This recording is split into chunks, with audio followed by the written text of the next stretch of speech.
SI constable నుంచి ఎస్ఐగా promote అయ్యాడు sir. Sir మనం ఏం చేసినా చూస్తూ ఊరుకోవడానికి అతను మామూలుడు కాదు సార్.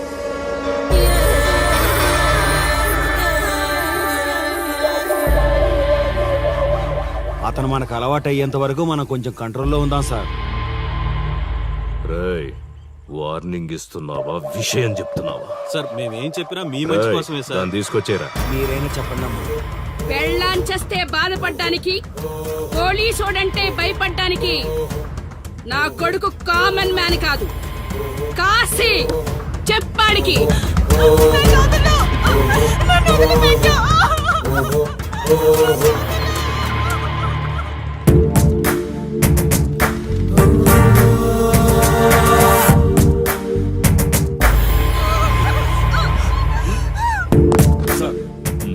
మీరున్నారంటే ఇక్కడ ఎంక్వైరీ చేయడానికి వచ్చాం సార్. కాశీ అంటే ఎవడెక్కడ? నా కొడుకు ఊళ్ళో లేడు, వస్తే కౌరెడతా, అప్పుడు రా. కనిపిస్తే అరెస్ట్ చేసి నీకు కబురెడతా, అప్పుడు నువ్వే రావాలి. నీ పెంపకం కరెక్ట్ కాదు. పదండి.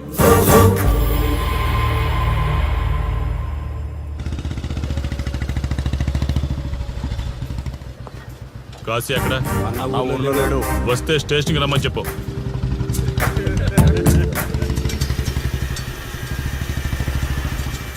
కాశీ ఉన్నాడా? ఇక్కడ లేడు. ఏమిటి సార్ ఆలోచిస్తున్నారు? ఆ కాశీ గురించేనా? మీరు ఈ ఊరికి కొత్త సార్. మీ కొత్తగా ఉంటుంది, వింతగా ఉంటుంది. మాకంతా అలవాటైపోయింది సార్. సార్, ఇతనిపై 120 కేసులు పైగా ఉన్నాయి సార్.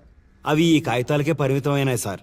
ఈ పార్వతీపురం మండలంలో ఏ రాజకీయ నాయకుడు గెలవాలన్నా ఇతని మద్దతు తప్పనిసరి సార్. ఇతను 10 సార్లు గంజాయి స్మగ్లింగ్ చేస్తూ దొరికాడు సార్. పైగా 20 సార్లు దొంగ నోట్లు ముద్రిస్తూ పట్టుబడ్డాడు సార్. అంతెందుకు, మీరు అరెస్ట్ వారెంట్ పట్టుకుని తిరుగుతున్నారే, ఇలా చాలా మంది తిరిగారు సార్. కుదిరితే కొన్నాడు, కుదరకపోతే కొట్టాడు.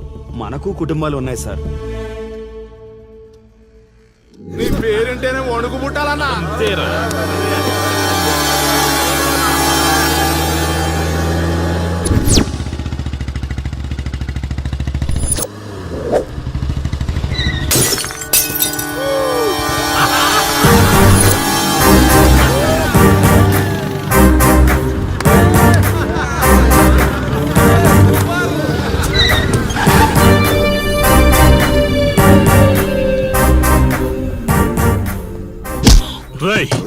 ఒళ్ళు బలిసిందా? రోడ్డు మీద తాగుతున్నావు?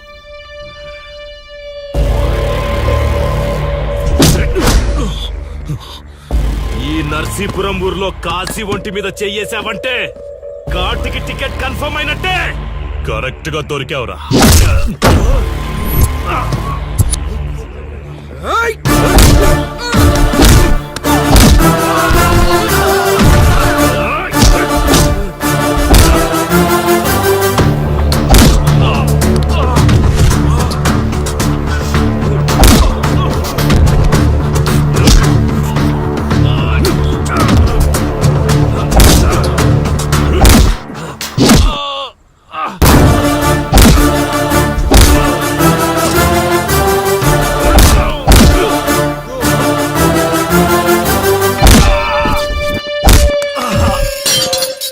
సార్, మీరు చాలా రిస్క్ చేస్తున్నారు సార్.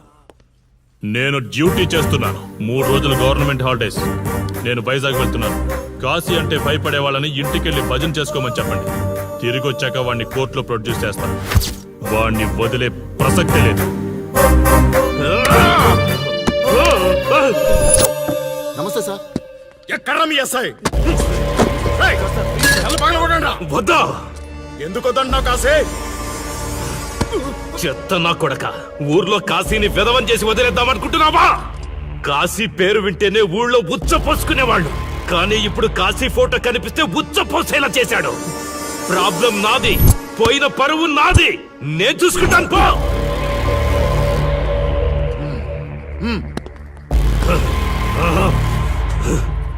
చైత్ర, స్టేషన్కి వెళ్ళొస్తాను. Okay daddy. ఇదేం ఇల్లండి, బూత్ బంగ్లాలా ఉంది. అసలు కళగానే లేదు. నువ్వేంట్రా ఇక్కడ? జీవితాంతం జైల్లో ఉంటాననుకున్నావా?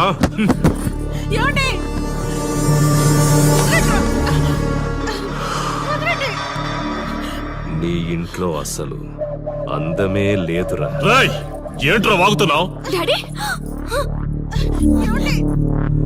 చైత్ర హే, మా డాడీని వదలండి వదలండి వదలండి. ఒక్క నిమిషం ముందు అబద్ధం చెప్పాన్రా. అందమంతా నీ ఇంట్లోనే ఉంది. ఏయ్, ఎవరికి ఎంత కసుందో తీర్చుకొని వచ్చేయండి.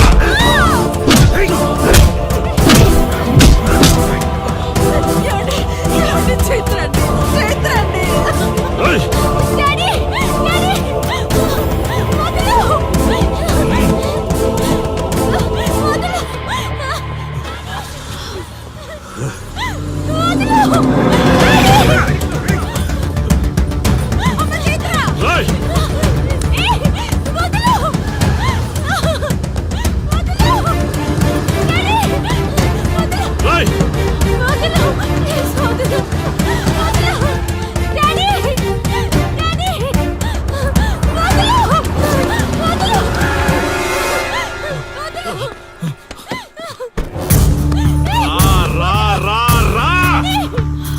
నీ డ్యూటీ నువ్వు చేసుకో, తప్పు లేదు.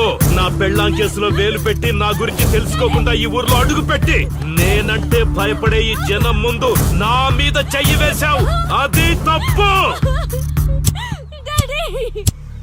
చూడు చూడు, నువ్వేం పోలీసోడివిరా?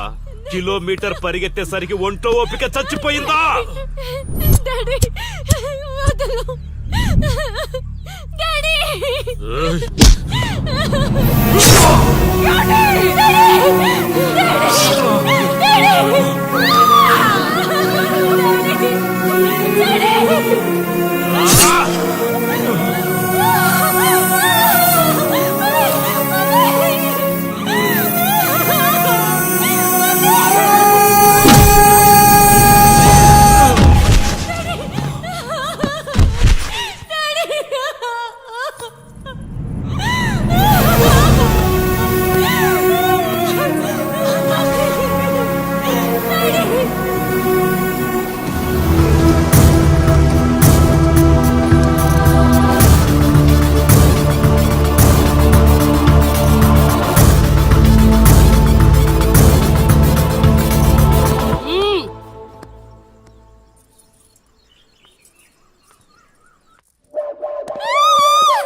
కాశీ, నొప్పి ఒక్కరోజు తెలిస్తే చాలదు. నువ్వు 3 రోజులు జైల్లో ఉన్నావు. అది జీవితాంతం మన ఇంట్లో బందీగా ఉండాలి.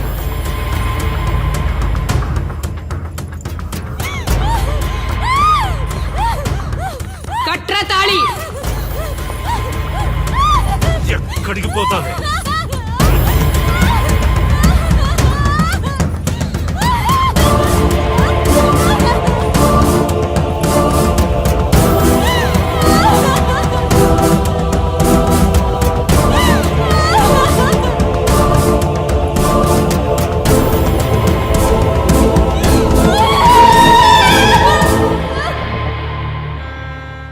ఆ దుర్మార్గుడి నుండి తప్పించుకుని నా దగ్గరకు వచ్చింది.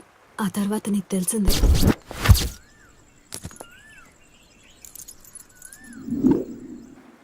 ఇంతకీ ఏ ఊరన్నావు? అదేదో పార్వతీపురం దగ్గర నరసీపురం అటబా, అంతేనా? ఒరే శర్మ గారు, ప్రయాణానికి సిద్ధం చేయరా.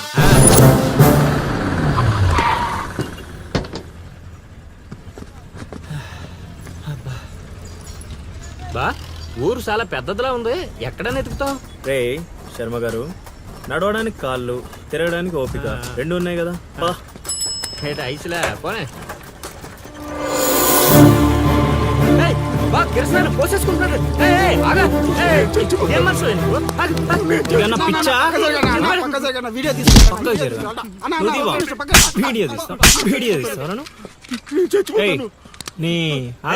మాట్లాడుతున్నాడు కదా, ఆగలేవా? అసలు నీ ప్రాబ్లం ఏంటి? చెప్తే ఆరుస్తారా తీరుస్తారా? నా సావు నన్ను సావనివ్వండి. అయ్యా చచ్చేదో చెప్పిసావు, మాకు క్లారిటీ ఏడ్చింది. ఏరా నువ్వు పత్తి రైతువా? కాదు, వరి రైతుని. వరికి పురుగు పట్టిందా? కాదు, పంట కూడా బానే పండింది, డబ్బు కూడా చేతికొచ్చింది. పంట పండితే పండగ చేసుకోవాలి, ఈ సావులేంట్రా? బావా నువ్వేం డీల్ చెయ్యి, నేను వెళ్ళి చైత్ర గురించి తెలుసుకొని వస్తాను. ఇప్పుడు చెప్పు అంకుల్, ఏంటి నీ ప్రాబ్లం? నేను ఒకటి కాడ అప్పు తీసుకున్నాను. డబ్బులు వచ్చాయన్నావు కదా, ఇచ్చేయి. ఇచ్చేద్దామని నిన్ను అనుకున్నాను ఆడసలు పుచ్చుకోనే లేదు. ఎందుకు వడ్డీ ఎక్కువైందా? వడ్డీ వాడు పక్కన ఉంచే. ఆడ అసలే వద్దన్నాడు. మంచిదేగా, డబ్బులు మిగిలాయి. ఆ, ఏటి మిగిలేది? సిక్కంతా ఇక్కడే ఉంది. ఊరు అమ్మోరు పండుగ మొదలై 3 రోజులు అయింది. అయితే ఏటైతే ఆడి దగ్గర అప్పు తీసుకున్న వాళ్ళు అందరి ఇంటి ముందుని రోజుకు ఒక డ్రామా వేస్తున్నాడు. అదిగో టెంట్ కూడా రెడీ అయిపోయినది. టెంట్ వేస్తే? అది నీకు టెంట్ లాగా ఉందా? నాకు పాళ్ళలాగా ఉంది. ఆ? అర్థం కాలేదా? రా చూద్దుగానే. అదిగో చూడు, ఇదిగో ఇది పరిస్థితి. నేను నీడింటి ముందు వేసినారు, ఇవాళ నా ఇంటి ముందు వేస్తున్నారు. ఏవే ఆ కిరసనాయిల డబ్బా అటుకురా.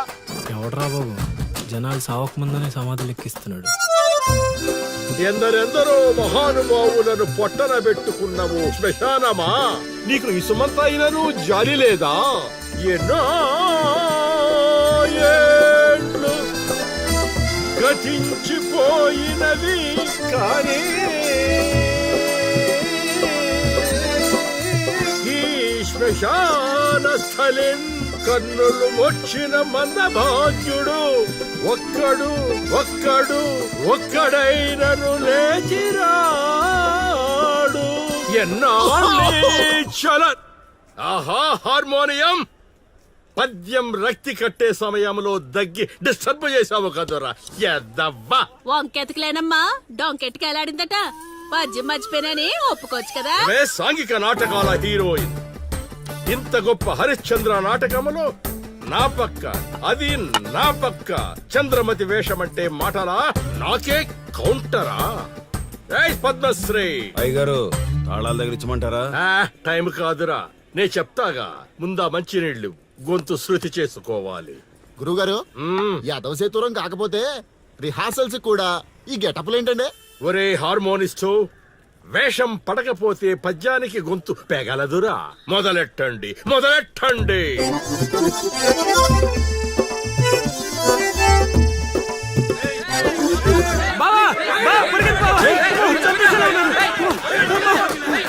ఏం చేసావురా? నేనేం చేయలేదు బావా.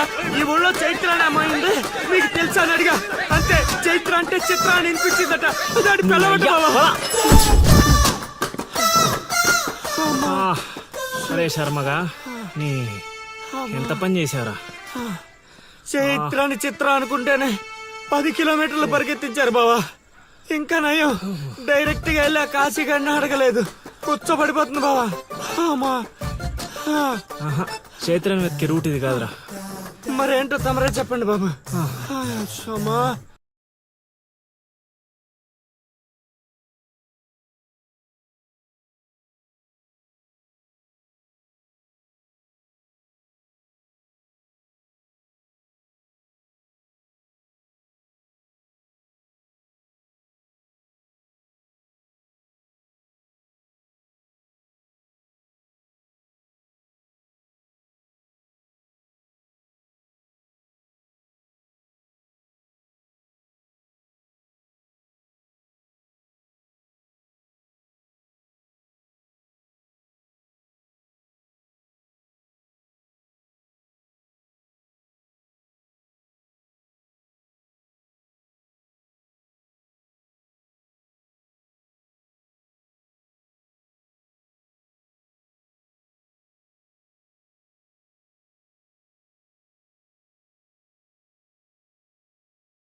ఏటి పాట ఆగింది? పాట ఆగిపోయింది, జనాలు కూడా వెళ్ళిపోతున్నారు.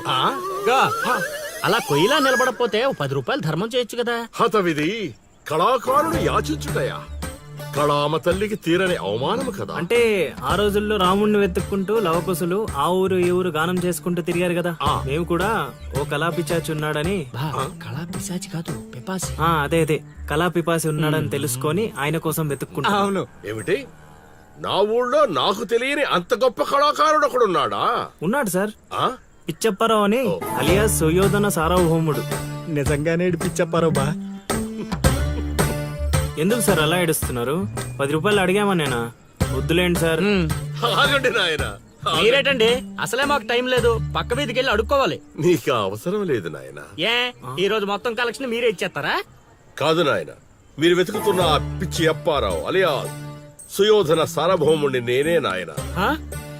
బాబు గారు లేవండి లేవండి లేవండి, అవసరం లేదు నాయన. ఏ మా కోసం మీరు అడుకుంటారా ఏంటి? లేదు లేదు, మీ ఆకలి నేను తీరుస్తాను. ఒరే పద్మశ్రీ, అయ్యగారు తాళాలు తగిలించమంటారా? ఇప్పుడు కాదురా, ఇంకా దానికి టైం ఉంది. ముందు వాళ్ళ దగ్గరున్న వాయిద్యాలు తీసుకో. ఇప్పుడు వాళ్ళు మన అతిథులు, అర్థమైందా? రా. ఇంతకీ మన దేవురు నాయనా? సిల్కలూరుపేట. ఓహో, అవును, అక్కడ కళాకారులు ఎక్కువే. అవునవును, అక్కడ అన్ని రకాల కళాకారులు ఎక్కువే. అవును, ఈ లవకుశులుగానే ఎందుకు చేయాలనుకున్నారు? ఏ రాముడు కృష్ణుడు చేయొచ్చుగా. అంటే చిన్నప్పటి నుంచి అలవాటు చేసుకున్నాం సార్. వయసు పెరిగిన కొద్దీ మీసాలు గడ్డాలు పెరిగిపోయాయి. అవునండి, వాటికి ఎరువులు వేయాల్సిన అవసరం గానీ నీళ్లు పోయాల్సిన అవసరం గానీ ఉండదు కదండి, వాటంతటో పెరుగుతుంటాయి. అవునయ్యో, ఈ ఊరంతా నా కళకు అభిమానులే. నా అంత గొప్ప కళాకారుడు కావాలంటే మీరు కూడా నాతో ఉండిపోండి. సార్ ఆ ఇల్లు ఎవరిది సార్? ఏది అదా? కాశీ అని మా బంధువుల ఇల్లే. ఓహో. అదిగో ఎదురుగా వస్తోంది అమ్మవారి ఊరేగింపు, ఆ ఇంటికే వెళుతోంది. చూడు బాబు, ఇదే మా ఇల్లు. ఈ కళాపిపాసి ఆహ్వానాన్ని స్వీకరించండి. రండి. సార్ ఇవన్నీ మీకొచ్చినవేనా సార్? కొన్ని తెచ్చి పెట్టుకుంటే నీకు కూడా వస్తాయి బాబు. పార్వతి, కళని కళాకారుల్ని అవమానిస్తున్నావు. అలానే కదా బంగారు ప్రాసుల్ని కాస్త దాన్ని ప్రాసులు చేసేశారు. ఆ ధాన్యాన్ని బియ్యం చేసి తింటేనే కదమ్మా బంగారమైన సంపాదించగలం, లేదా బంగారంలో బతకగలం. సెహవాడ్, సెహవాడ్, నీ మాటతోనైనా కొందరి కళ్ళు తెరుచుకోవాలి. అన్నట్టు వీళ్ళు ఆ అర్థమైంది. ఏమే ఇంకో ఇద్దరు కంట వండి పడే తినిపోతారు. సత్రంలో తయారైంది కొంప. ఇది 1980లో వచ్చింది, ఇది 90లో వచ్చింది. సార్ ఇవన్నీ మనకొచ్చినవని చెప్పుకోకపోతే బతకలేం సార్.